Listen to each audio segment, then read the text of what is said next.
Nifty অ্যানালিসিসের এই ভিডিওতে আমি সুররঞ্জন গঙ্গোপাধ্যায় আপনাদের সবাইকে স্বাগত জানাচ্ছি। চলুন ভিডিওটা শুরু করা যাক। দেখুন, আমরা নিফটি অ্যানালিসিস করব 18ই জুন 2025 বুধবারের জন্য, এক্সপায়ারির আগের দিন। আজকে নিফটি একটুখানি নিচে নেমেছে এবং একটি গুরুত্বপূর্ণ লেভেলে সাপোর্ট নেবার চেষ্টা করেছে।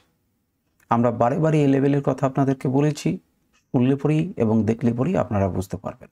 তো চলুন নিফটির অ্যানালিসিস করি এবং দেখার চেষ্টা করি যে নিফটির অ্যানালিসিসটা আমাদের অনুযায়ী হয়েছে কিনা, আমাদের যে লেভেলগুলো ছিল সেই লেভেলগুলোর সাপেক্ষে নিফটি কাজ করেছে কিনা, আমরা কেমনভাবে ট্রেড করতে পারতাম, আমাদের ট্রেড কেমনভাবে করা উচিত ছিল এবং অতি ভবিষ্যতে আপনাদের অর্থাৎ কালকে আমরা কেমনভাবে ভাবনা চিন্তা করতে পারি।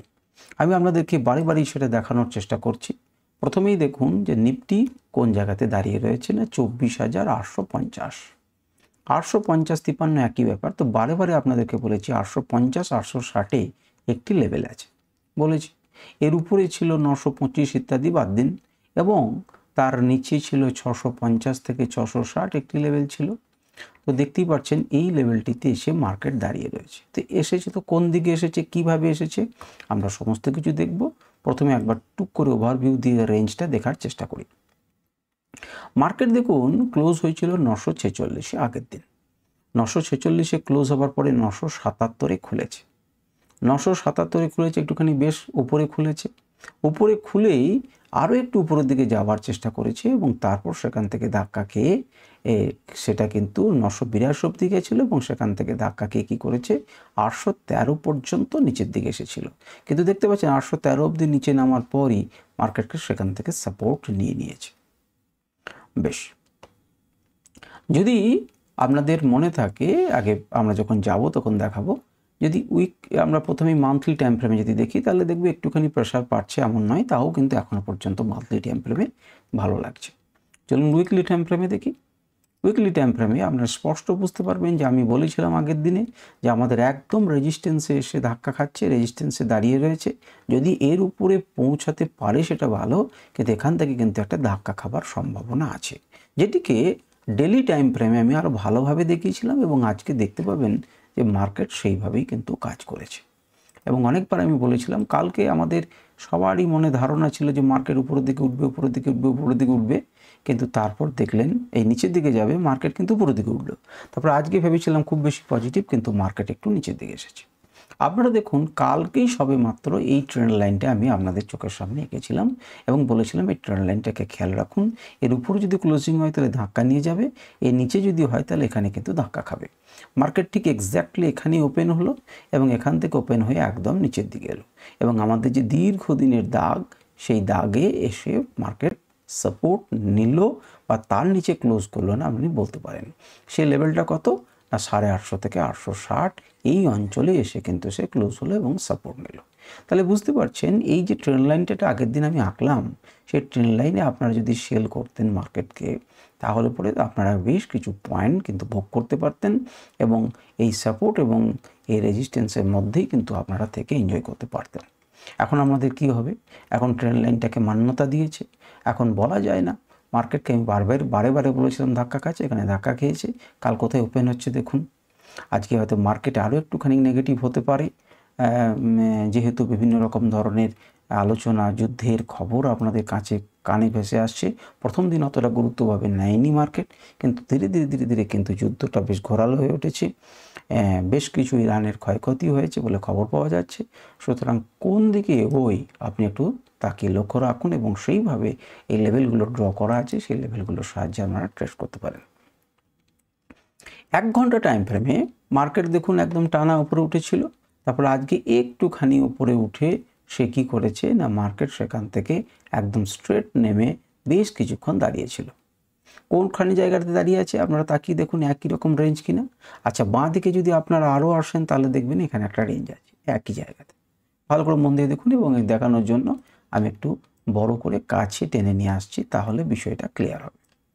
দেখুন মার্কেট যখন উপর থেকে পড়ছিল তখন কোন জায়গাতে এসে থামলো, এখানে থামলো কেন, কারণ এখানে একটি লেভেল আছে। তারপরে তাকিয়ে দেখুন একটু যদি যান তাহলে দেখুন এখানে লেভেল আছে, এখানে লেভেল আছে, এখানে লেভেল আছে, তাহলে এই লেভেলটি গুরুত্বপূর্ণ এবং সেই জন্যই মার্কেট কিন্তু এখানে দাঁড়ালো। যদি মার্কেট আরও ফল করে তাহলে এখানে সাপোর্ট নিতে পারে, একেও যদি ভেঙে চলে যায় তারা কিন্তু নিচে চলে যাবে। কেন? কারণ এই অঞ্চলের পরে দেখুন একটা হিউজ গ্যাপ ডাউন হয়েছিল। মার্কেট উপর থেকে এই একই রকম দাদার আন্ডারে এসে এই জায়গাতে দাঁড়িয়ে রয়েছে। কালকে বলা যায় না তো একই রকমভাবে এত দূর গ্যাপ ডাউন করবে। এই জায়গায় থামার পর যেমন এখানে গ্যাপ ডাউন হয়েছিল, এখানে খোলার পর কি দাঁড়ানোর পর কি এখানে গ্যাপ ডাউন হবে, এটা আমাদের কালকে দেখা কথা। একই রকম যদি বারেবারেই হতে থাকে তাহলেও বিপদ। কিন্তু দেখতেই পাচ্ছি যে এখানে একটা চরম, এই জায়গাটাতে যেমন সাপোর্ট নেওয়ার চেষ্টা করেছিল, এখানেও কিন্তু তেমনিভাবে একটা সাপোর্ট নেওয়ার চেষ্টা করছে। এখানে যেমন একটি বড় ফল হয়েছিল, তেমনি করে আমরা দেখতে পেয়েছি এখান থেকে একটা বড় ফল হয়েছে, আবার তেমনি করে একটি বড় ফল হলো। এখন আমাদের দেখার কালকে মার্কেট কোথায় খুলছে। মার্কেট যদি বাই চান্স এরকম জায়গাতে খুলে এখানে একটা রেজিস্ট্যান্স নেয় তাহলে কিন্তু তার নিচের দিকে সম্ভাবনা আছে। আর যদি আপনাকে একদম কিছু না বলে এরকম বা এরকম জায়গাতে কোনো জায়গাতে খুলে যায় তাহলে আপনি বুঝতে পারবেন যে মার্কেটে একটা ডাউনফল এসেছে, আপনি বুঝতেই পারবেন সেক্ষেত্রে। চলে আসুন 15 মিনিট টাইম ফ্রেমে। 15 মিনিট টাইম ফ্রেমে আজকে হচ্ছে 17 তারিখ। 17 তারিখে একটু জার্নিটা আপনি দেখে নেন যে কীভাবে হচ্ছিল। একদম দেখুন আমাদের যে রেজিস্ট্যান্স জোন সেখান থেকে ধাক্কা খেয়ে market straight 1 level to 1 level গেছে, তারপর উপর দিকে যাওয়ার চেষ্টা করেছে। যাওয়ার চেষ্টা করলেই হবে না, এই জায়গাটাতে একটা হিউজ রেজিস্ট্যান্স ছিল, সেই যে রেজিস্ট্যান্সটাতে ধাক্কা খেয়ে নিচে নেমেছে, আবার করেছে এম প্যাটার্ন তৈরি করেছে এবং এম প্যাটার্ন তৈরি করে মার্কেটকে ভেঙেছে। কিন্তু আবার ধীরে ধীরে ধীরে ধীরে ধীরে ধীরে ধীরে ধীরে, কারণ এই জায়গাটাতে বাইং জোন ছিল, সেই জন্য ধীরে ধীরে ধীরে ধীরে মার্কেটকে উপরের দিকে তুলে নিয়ে গেছে। কিন্তু খুব বেশি তারা যে একটা বুলিশ তা কিন্তু আমরা বলতে পারছি না। এখানে একটা প্যাটার্ন তৈরি করছে, ন্যারো রেঞ্জ তৈরি করেছে। এই ন্যারো রেঞ্জের নিচের দিকে গেলে নিচের দিকে ভাবনা চিন্তা করবেন, ওপর দিকে গেলে পরে ওপর দিকে ভাবনা চিন্তা করবেন। এখানে আপনারা আরও লাইভ মার্কেটে এই যখন সুইং দুটিকে পেলেন তখন আপনারা অনায়াসে এরকম করে একটা ট্রেন্ড লাইন আঁকতে পারতেন এবং তার উপরে একটা বাইংয়ের জন্য হালকা পজিশন আপনারা নিতে পারতেন। চলুন 5 মিনিট টাইম ফ্রেমে। 5 মিনিট টাইম ফ্রেমে দেখতেই পাচ্ছেন আমাদের চোখের সামনে রয়েছে, সেখানেও একটা রেজিস্ট্যান্স লেভেল থেকে আরেকটি রেজিস্ট্যান্স লেভেল সেখানে পৌঁছালো। এখানে নিয়ে থেকে একদম দেখুন এখানে এসেছে এবং যখন এটা ব্রেকডাউন ঘটলো তখন কিন্তু একটা রিটেস্ট এরিয়াতে গেল এবং তারপর মার্কেট আবার নিচে নামলো, আবার উপরে উঠলো, আবার নিচে নামলো, আবার উপরে উঠলো, ধীরে ধীরে নামলো, তারপর ধীরে ধীরে ধীরে ধীরে ধীরে মার্কেট এই জায়গাতে ক্লোজ হলো।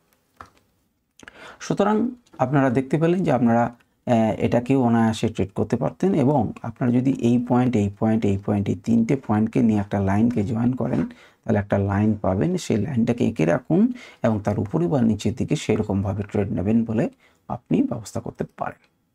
এবারে চলুন 5 মিনিট তো হয়ে গেল, এবার আমরা একটু ওপেন ইন্টারেস্টের গোলমালটা দেখে নিই যে ওপেন ইন্টারেস্ট কী বলছে 19শে জুনের জন্য।